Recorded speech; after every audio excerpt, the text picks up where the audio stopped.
Quem foi Mário de Andrade? Mário de Andrade, na minha opinião, é uma das figuras mais interessantes da literatura brasileira. E por quê? Porque ele não foi apenas um grande escritor, mas uma pessoa que pensava a literatura, pensava o fazer literário, ele pensava a cultura brasileira de forma significativa e buscava não só valorizar a cultura, como também encontrar novos caminhos, sejam caminhos estéticos ou ainda temáticos. Então, ele é um grande, quase revolucionário da cultura brasileira. Mário Raul de Moraes Andrade nasceu em São Paulo em 9 de outubro de 1893, finalzinho ali do século XIX. Foi poeta, romancista, cronista, contista, crítico literário, historiador das artes, fotógrafo, pianista, jornalista e foi, claro, todo mundo sabe, o grande mentor do movimento modernista no Brasil e organizador da Semana de Arte Moderna de 1922. O Mário, ele estudou piano por muitos anos e quando concluiu o curso no Conservatório Dramático e Musical de São Paulo, em 1917, coincidiu ali com a morte do seu pai, então ele passou também a dar aulas de piano, a ser professor nesse conservatório de piano. Na verdade, no passado, o Mário pensava em ser pianista profissional, mas com a morte do seu irmão de apenas 14 anos, ele começou a perceber que as suas mãos tremiam, então era muito difícil ser um pianista profissional por causa dessas mãos. 1917 também foi o ano em que ele lançou seu primeiro livro de poemas chamado Há uma Gota de Sangue em Cada Poema. Esse livro, vejam, 1917, ele ainda tem características do parnasianismo, que é um movimento contra o qual o Mário, claro, ele iria se opor mais tarde, né, quando ele vai atrás do modernismo. Então, mas esse livro ainda traz essas características do movimento parnasianista, tá?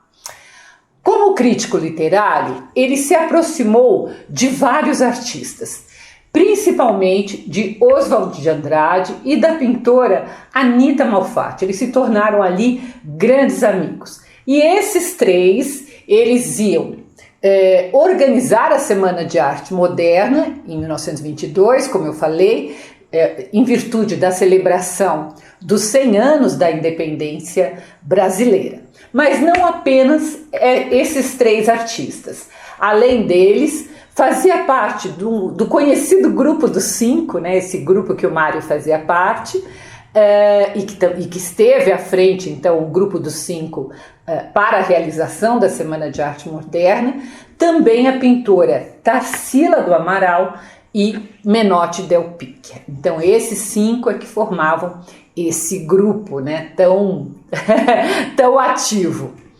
Eu já falei em vídeo sobre a importância da Semana Moderna, não apenas para a literatura, mas para todas as artes, né? Não vamos esquecer que o pessoal das visuais também participou.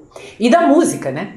Era o rompimento das artes com a tradição das artes clássicas, rumo então ao modernismo.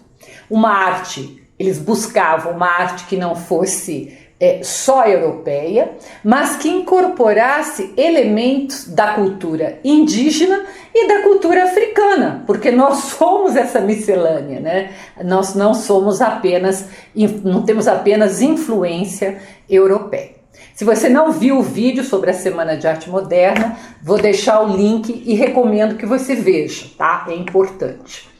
Nesse mesmo ano da Semana da Arte Moderna, também Mário lançou o livro Pauliceia Desvairada, um dos seus grandes sucessos e o primeiro livro de poemas modernistas. Então por aí você já vê a importância do Mário. Mas talvez a sua obra mais conhecida seja Macunaíma, que tem como título O Herói Sem Nenhum Caráter.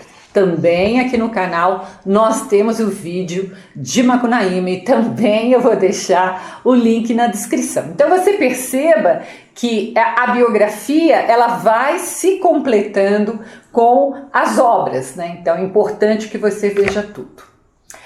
Amar, verbo intransitivo, de 1927, vai ser o primeiro romance de Mário de Andrade e vai ser um romance que vai fazer a crítica à família burguesa paulistana e conta a história de um rico industrial que contrata uma governanta para ensinar alemão aos seus filhos. Essa é a aparência toda chique da história, mas no entanto, na verdade, o que o pai pretendia era a iniciação sexual dos filhos. Então é um romance de crítica social dessa hipocrisia ali da burguesia paulistana. O escritor fez inúmeras viagens pelo Brasil para estudar a cultura de cada região. Em 1924, então 2 anos só depois da Semana, junto com Oswald, junto com Tarsila do Amaral e outros artistas, eles fazem uma viagem pelas cidades históricas de Minas Gerais. Em 1927, Mário viaja para a região da Amazonas. E entre 28 e 29, ele vai para o Nordeste. Em cada viagem, o trabalho que o Mário fazia era exaustivo, porque ele recolhia informações sobre o folclore, sobre as festas populares, sobre as lendas e sobre as canções da região. Ele vai ser um grande pesquisador deste folclore, um grande entendido também. Mário ainda foi diretor do Departamento de Cultura da Prefeitura de São Paulo no período ali de 35 a 38, mas com o avanço da ditadura Vargas, Mário foi demitido, né? Então por questões políticas, e mudou-se para o Rio de Janeiro. Ele fica um tempo ali no Rio de Janeiro, fazendo também bastante coisas interessantes em prol da cultura. Como outros escritores modernistas da primeira geração, da primeiríssima, a sua obra tinha características que a diferenciavam. Quais eram essas características? E isso é importante que você saiba. Primeira, era uma escrita muito mais livre, sem a busca pelo mundo perfeito do romantismo, então quanto à temática, né? E sem a formalidade do parnasianismo. Aí estou falando da forma. Os seus poemas abandonavam a métrica e usavam versos e rima livre, ou mesmo sem qualquer rima. Então essa é a primeira característica da obra do Mário. A segunda é que ele procurava mesclar todas as nossas influências, já falei, africana, indígena, europeia, e criar uma estética com a personalidade brasileira. Isso é fundamental, tá? Buscar a alma do brasileiro. Mário também faz uma releitura crítica dos símbolos da nossa nacionalidade e procura aproximar a oralidade, ou seja, como nós falamos, da escrita. Por quê? Porque ele também estava buscando, defendendo uma língua brasileira, valorizando os nossos regionalismos e até os vícios de linguagem, que formam marcas da nossa nacionalidade. Por isso que o português do Brasil é diferente do português de Portugal, de Cabo Verde, de outros lugares, tá? Nós temos características regionais de linguagem e vícios de linguagem. Além das inúmeras obras literárias, ensaios, livros sobre folclore e cultura, Mário também deixou um grande volume de correspondência com outros artistas, como Carlos Drummond de Andrade, Oswald de Andrade, Tarsila do Amaral, Fernando Sabino e muitos outros.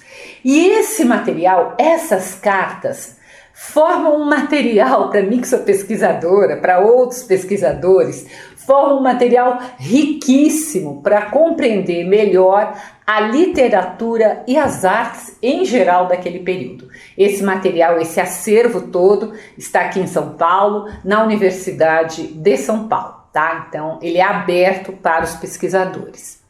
Mário de Andrade faleceu em 1945, aos 51 anos, vítima de um ataque cardíaco.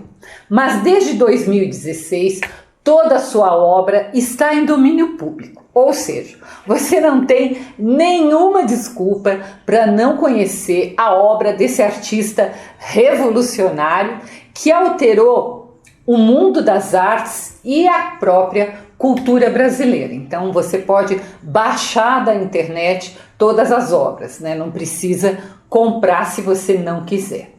E se você for de São Paulo ou vier passar, passear por terras paulistanas, não deixe de conhecer a Casa Mário de Andrade, que funciona na residência mesmo, onde o escritor morou, onde ele viveu de 1921 até a sua morte. É um antigo sobrado, fica lá na Barra Funda, um bairro de São Paulo, e a Casa Mário de Andrade tem uma ampla programação voltada à literatura, além de abrigar um museu onde estão expostos vários itens da mobília do escritor, além, claro, de outras peças que compõem o seu acervo. Então é bastante interessante quem gosta da obra do Mário vir também conhecer esta casa dedicada ao escritor. Se você quiser conhecer minhas crônicas, eu as publico todas as terças-feiras no meu site www.miriambevilacqua.com.br. Não deixe de se inscrever aqui no canal, de pedir outras biografias, de comentar, tudo isso que é tão importante para a gente fazer a literatura brasileira cada vez mais forte e mais influente. Até o próximo post.